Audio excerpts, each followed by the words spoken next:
Salut tout le monde, Pierre-Luc de Nation Motoneige. Vidéo aujourd'hui, présentation du Backcountry X 2022, plus précisément le mien. Je vous invite à aller voir la première vidéo de la série sur l'assemblage de la motoneige que j'ai faite chez Content à Mirabel avec les assembleurs sur place. Maintenant, je l'ai accessoirisé un minimum avec des pièces directement de chez Skidoo. Je vais vous présenter ça, puis en même temps, je vais vous faire un petit walk-around de la machine. C'est parti, bonne vidéo.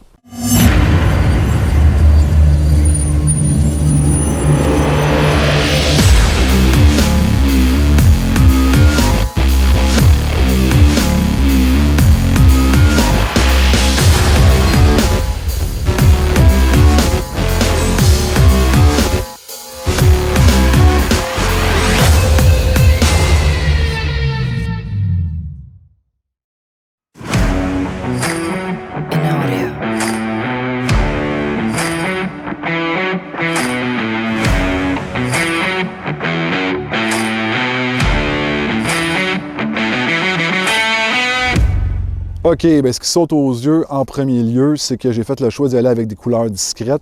Mais plus sérieusement, là, sur papier, là, orange et bleu comme ça, je trouvais ça vraiment beau. Puis en vrai, là, je suis content, là, je suis pas déçu. Je sais que c'est une couleur, c'est des couleurs flash. C'est vraiment une question de goût. Il y a des gens qui vont vraiment se trouver ça beau, il y a des gens qui vont moins aimer ça. Au niveau des modifications, le Backcountry X vient avec un pare-brise là, qui monte un petit peu au-dessus des poignées du guidon. Là, j'ai opté pour juste la petite palette comme ça, orange. On s'entend, ça cache 0 du vent. Fait que entre le confort et le look, j'ai choisi le look. Ça m'apparaissait le choix logique. Sinon, au niveau, dans le fond, des autres choses que j'ai fait, j'ai mis ici un petit prise pour les visages chauffantes. Toujours pratique là, s'il y a de la pluie verglaçante ou les lunettes en but. Voilà, ça peut sauver la vie. Ensuite de ça, dernière petite chose, j'ai mis les poignées orange, ils venaient d'origine noire, je les ai changés pour des poignées orange. Si on reste en avant, on a une suspension avant RAS3 modifiée hybride pour la conduite en sentier et en hors-piste. Le Backcountry X vient avec un KYB ajustable seulement en compression avec la bague qui est ici. Sur les XRS, on a plus d'ajustements, on a d'ajustements en rebond. C'est peut-être une petite chose que je regrette, là, que j'aurais aimé avoir. Sinon, au niveau des skis, on a le DS2. La quai est assez profonde. Ça peut avoir tendance à le voyer en sentier. J'ai des lisses calipièces, anciennement Cobra, maintenant Adventure, qui sont faites en fonction de casser les traces des autres motoneiges, ce qui empêche grandement le louvoiement. Donc, ça risque de régler pas mal ce problème-là sur cette motoneige-là. Ensuite de ça, si on se dirige vers l'arrière, on a la suspension C-Motion qui se trouve à être une suspension hybride entre la R-Motion de sentier et la T-Motion de hors-piste. Encore là, on a des chocs KYB avec des ajustements ici. J'ai absolument fait aucune modification là, des settings d'origine au niveau de la suspension et avant et arrière. J'ai 500 km d'effet. Je vais commencer à jouer avec ça un petit peu, là, trouver vraiment le setup parfait pour mon style de conduite. J'ai opté pour la chenille de 146 pouces qui est offerte sur le Backcountry X avec les crampons de 1,6 pouces avec des clous comme ça prépinés. C'est assez génial, honnêtement. Je pense que c'est vraiment un bon compromis pour quelqu'un qui fait un petit peu plus de sentier comme moi. Ça a beaucoup de traction au décollage et au freinage. Pour ceux qui préféreraient avoir une option un petit peu plus hors-piste, le Backcountry X vient aussi avec une 2 pouces. Ensuite de ça, si on regarde au niveau du marchepied, on a un marchepied renforcé puis qui favorise la conduite debout. Au niveau du banc, on a un banc de performance sentier, fait que c'est pas comme les bancs de motoneige hors piste. On est quand même confortable assis. Si on se dirige vers le guidon, pas mal comme les autres motoneiges, on a les contrôles au guidon. Moi, j'ai opté pour le grand écran, l'écran LCD de 7,8 pouces. J'ai opté pour ça parce que je voulais avoir la navigation directement dans l'écran parce qu'on a statué, mes chums et moi, qu'une intersection ne serait pas une intersection si je ne me trompais pas de chemin. Mais pour vrai, Je trouve ça vraiment désagréable d'avoir à sortir mon téléphone à chaque fois que j'arrive à une intersection et que je me demande où aller. Avec ça, ben, tu as ça directement dans l'écran. Je vais essayer de vous montrer ça ici. On va partir l'écran. L'écran est vraiment, vraiment belle. Honnêtement, je pense que ça va devenir, selon moi, là, une norme là, pour les motoneiges de sentier, là, ce type d'écran-là, dans les années prochaines. C'est mon guess là-dessus.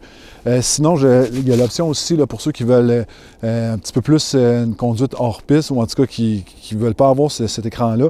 La motoneige vient avec le démarreur shot, fait que donc évidemment, tu sauves en poids, pas de batterie, pas de starter. On va aller, ouais, puis tout ce qui est dans le fond contrôle de l'écran se fait par ces commandes-là ici. Moi, je trouve ça vraiment pratique, honnêtement. Les boutons sont gros, la manette est grosse, donc ça permet de pouvoir manœuvrer dans l'écran sans avoir enlevé ses mitaines ou ses gants, ce qui est quand même le fun quand il fait moins 32, de pouvoir aller dans l'écran. Puis, comme vous voyez, ben là, ici, on a la navigation avec les sentiers de motoneige qui sont en bleu. Fait que c'est vraiment cool pour ça. Puis, tu sais, on a tout de l'autre côté, on a tous les détails. Vraiment intéressant. Ensuite de ça, ben, au niveau de la conduite, là, j'ai fait 520 km avec jusqu'à maintenant, là, beaucoup plus de sentiers. Honnêtement, tu sais, j'étais de ceux qui pensaient qu'avec une motoneige hybride, ben, ça faisait tout, mais ça faisait rien de bien. Puis, j'ai été surpris, là, je me suis habitué vraiment rapidement. Je partais d'un 1200, d'une motoneige vraiment dédiée sentier. Et puis, mes chums ont tous des motoneiges 4 temps, des Sidewinder, des Thundercat. Puis, je peux les suivre sans problème. C'est sûr que c'est une conduite là, qui est beaucoup plus sportive. Là, je ne conseillerais pas ça à quelqu'un qui veut une motoneige pour se promener tranquille. Mais pour ceux qui aiment la conduite sportive, là, il y a vraiment moyen d'avoir du plaisir. C'est sûr que j'adore la réponse. Là, c'est incroyable. On a de la puissance disponible. Là, c'est fou. Là, il suffit de donner un petit coup de clenche, puis on est parti.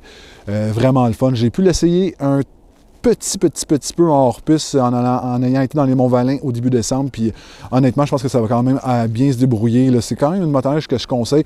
Au Québec, on n'a pas beaucoup d'endroits là, où il y a des montagnes. Il y a quelques endroits. Sinon, c'est pas mal des terrains assez plats.